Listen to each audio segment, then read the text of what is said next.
Alright, so I found out it's kind of hard to take a screen recording of a screen recording tutorial. So I am taking this on my phone, which is why it looks a little different. So before I got started, what I did was I had my notes ready and I have my cartoon up and ready to go. If you want to print out your notes, that might make your life easier, or if you did them on paper, that might help you. So I like to do it that way, but what I could do if I didn't have the ability to do that is I could pull my notes out in a separate tab and kind of make it so they are not taking up the whole screen, kind of have it scrunched down here on one side of my screen. And I could have my video come up in the other part of my screen, kind of like split screen. I know you guys have a button that does this for you, which is so nice. Miss O'Mara doesn't have that button yet because she refuses to upgrade her computer. But anyway, so I could do it like this, or if I had my notes printed, I could easily do it full screen. But now I need to get QuickTime up, so I'm going to search in the Finder here for QuickTime Player. And I'm going to open it, and at first it doesn't look like anything really changed, but if you look up here in the left corner it says QuickTime Player. So I'm going to say File, New Screen Recording, and when I do that, this little thing comes up. Now it's really important to make sure that this is going back and forth when you're talking, because that's your volume. If you don't see that moving, then you're not going to get any sound through the whole thing. So when I click on this little down drop here on the side of this record button, you're going to see microphone. If you don't see any noise coming here, it's because you have selected none. Watch, see how nothing happens now when I'm talking, because it's not picking up any sound.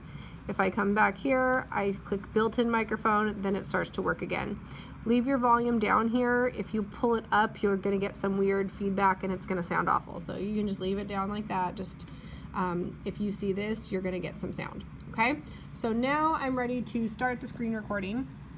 If I was recording my video full screen, I could click this and I could just click my screen and it'll record everything that's on my screen as part of the video. But since I have my notes on half the screen, I'm just going to select a section to record because I don't want to get everything in. So I'm going to select this box, and now it's only going to record the part of my screen that is inside that box, okay?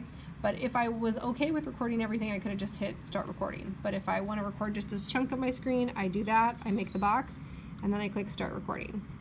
Now I know I'm going to be recording because I see this circle up here now. That tells me I'm active, and when I'm ready to stop, I'll hit that button to stop my video.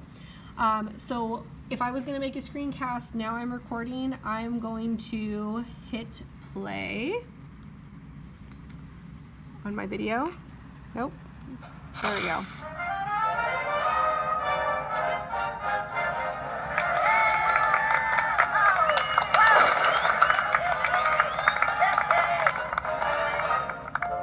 And then when you have your little timestamps of where you're going to stop, you're going to stop. So I said at 11 seconds I was going to stop and talk about this.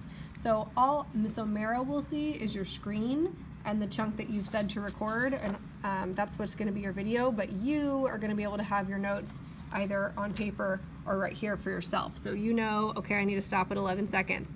And I'm going to make the inference here that Ellie has a larger family than Carl does.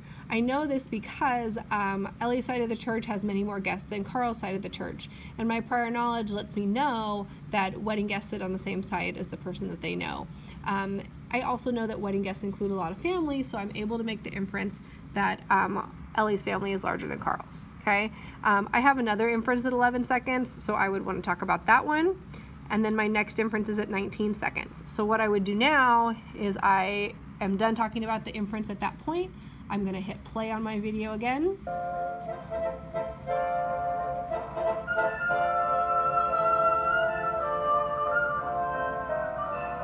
And I went a little too far, but I was supposed to stop at 19 seconds. It's 21 seconds. But like Miss O'Mara said today, your person can remember 2 seconds, and if you mess up your words once or twice, it's okay. Like, this is not a big deal. All right, so I'm going to stop and I'm going to say, all right, I know that Ellie and Carl are hard workers.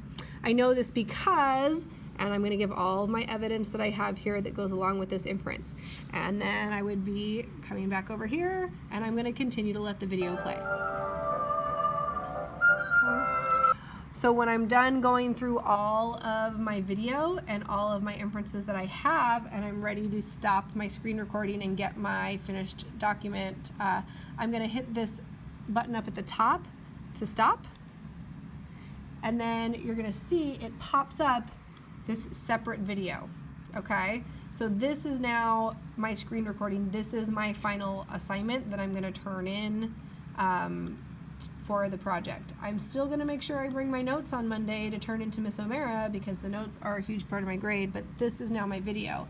In order to make sure I don't lose this, I need to come back up here and say save.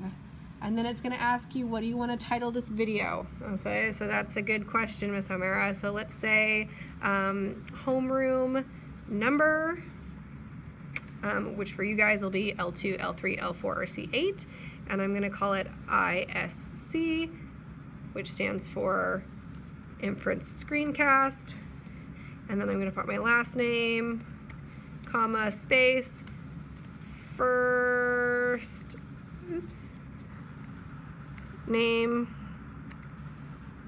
and then I'm going to save it, and it's saved to my desktop. Saves my file. When I see this up here, and you'll see it saved up in the corner here now onto my desktop, then I know I have my file, and then it should work and show everything that you wanted me to see and nothing that you didn't want me to see.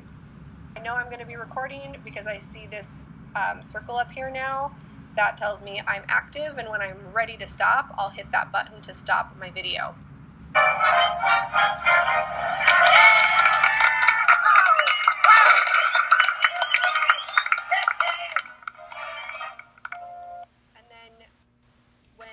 Your little timestamp. So you can see that I recorded that whole portion from the time I hit record until the time I hit stop. Okay, so that's how you make a screencast for this project. And I hope you have a great weekend. And like I said, do not do this over and over and over. If you mess up a word or something here and there, it's not a big deal. Do it once through, as long as you have all your information and it goes in chronological order and it makes sense, you're fine. It doesn't have to be a flawless wording. This video is certainly not worded flawlessly, but it gets the job done. All right, have a great weekend. Bye.